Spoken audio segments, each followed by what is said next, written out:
এক রাতে গোপালপুর গ্রামে এক অদ্ভুত ঘটনা ঘটল।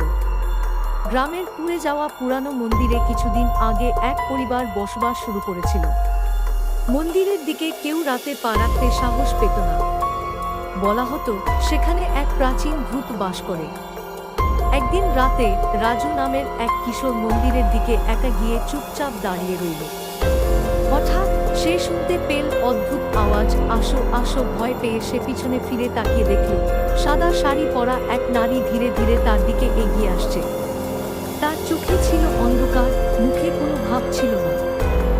রাজু সজাগ হয়ে পালানোর চেষ্টা করল, কিন্তু সে এক পা এগোতেই ভূতের শীতল হাত তার কাঁধে পড়ে। রাজু কাঁপতে কাঁপতে মুখ খুলল, আপনি কি চান?